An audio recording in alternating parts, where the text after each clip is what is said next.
Terdapat 3 metode untuk analisa trust, yaitu metode titik hubung, metode potongan, dan metode grafis. Pada kali ini saya akan bahas mengenai analisis statika struktur untuk trust dengan menggunakan metode titik hubung atau method of join.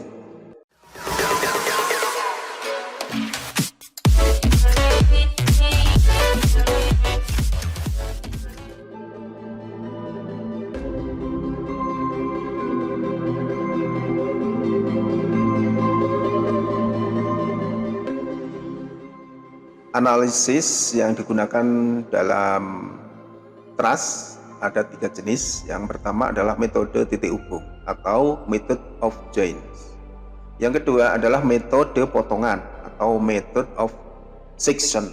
Yang ketiga adalah metode grafis dengan diagram Maxwell. Nah, pada kali ini saya akan mengulas mengenai bagaimana cara menganalisis trust dengan menggunakan metode titik hubung atau method of join. Analisis trust dengan menggunakan metode titik hubung ini menggunakan persamaan keseimbangan. Nah, persamaan ini sudah familiar dengan kita, yaitu sigma fx sama dengan 0, sigma fz sama dengan 0, sigma m itu sama dengan 0. Nah, ini yang digunakan untuk metode titik hubung. Prosedurnya ya, yang pertama yaitu tetapkan sumbu X dan Z untuk mewakili gaya dalam komponen XY. Yang kedua, buatlah diagram benda bebas atau DBB seluruh komponen trust dan asumsikan arah gaya reaksi tumpuannya di mana. Perhatikan tanda plus minus sebagai tanda arah gaya. Lalu yang ketiga, buat DBB setiap pin dan asumsikan arah gaya yang tidak diketahui. Yang keempat, lakukan analisis keseimbangan gaya tiap-tiap pin dengan mempertimbangkan juga hukum Newton 3. Ya, mulailah dari gaya yang tidak diketahui. Nah, ini adalah prosedur yang bisa Anda lakukan untuk analisis trust. Sebagai contoh, pada gambar, tentukan gaya yang terjadi pada setiap batang dengan metode titik hubung pada trust tersebut. Nah, sebuah konstruksi trust ya ditumpu oleh titik E dan D. Lalu diberi beban sebesar 30 kN dan 20 kN di titik A dan titik C. Nah, berapa gaya-gaya yang terjadi pada setiap batang itu berapa? Dan jenisnya batang itu apa? Artinya mengalami beban tekan atau beban tarik.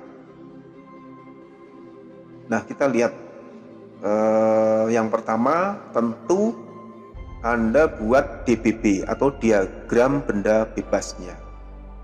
Nah, ini Anda harus bisa menentukan DBB-nya seperti apa. Nah, kalau di A dibebani, di C dibebani, terus tumpuannya di E dan di D. Nah, kira-kira di E dan di D itu tumpuannya itu jenis apa? Gayanya gaya apa? Tekan atau tarik? Ya. Kita lihat. Nah, ternyata di D itu bebannya adalah beban tarik sebesar T. Sedangkan di E itu bebannya adalah beban tekan EX ya, dan beban ke atas. Ya, jadi yang ke atas ini untuk menopang beban dari A dan C, ya, arahnya ke bawah. Harus ada reaksi ke atas.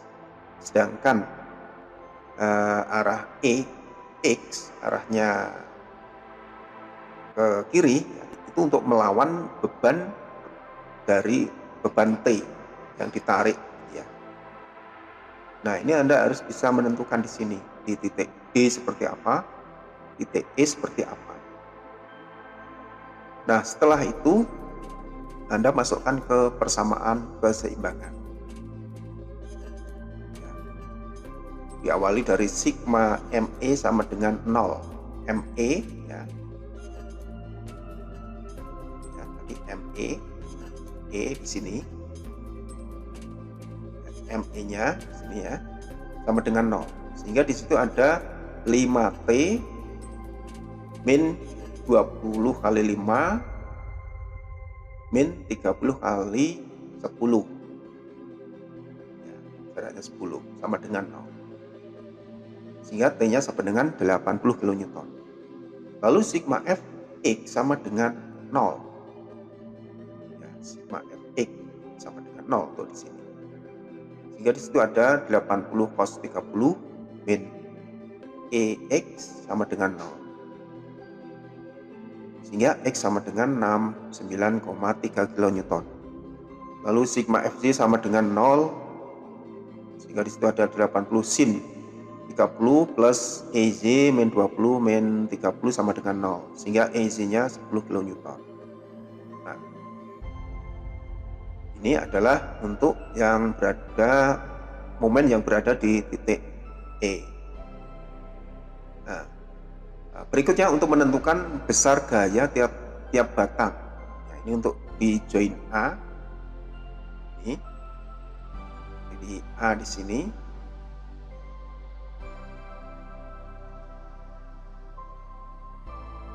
Di join A, sigma Fj sama dengan 0. Nah, sehingga di situ ada, nah, jadi A itu bekerja seperti ini. AB 30, lalu ini ada AC sudutnya 60. Nah, menggunakan persamaan keseimbangan 0,86 dari sin ya. AB min 30, sehingga AB-nya ketemu ini. AC-nya min setengah kali sekian sama dengan 0, AC-nya sekian. Lalu untuk gaya pada batang di B, join di B, gaya yang bekerja ya seperti ini. Nah, ini menggunakan persamaan keseimbangan sigma Fx sama dengan 0, sigma Fz sama dengan 0. Nah, untuk menentukan besar gaya pada join C ya, ini untuk join C-nya, sehingga Fz-nya sama dengan 0, ini Fx-nya sama dengan 0.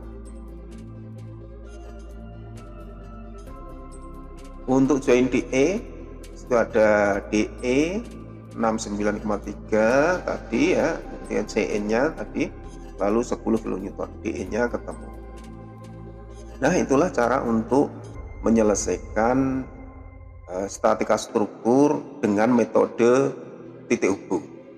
Jika ada pertanyaan, silahkan Anda bisa menuliskan di kolom komentar yang ada di bawah ya. Sebisa mungkin saya akan menjawabnya. Terima kasih.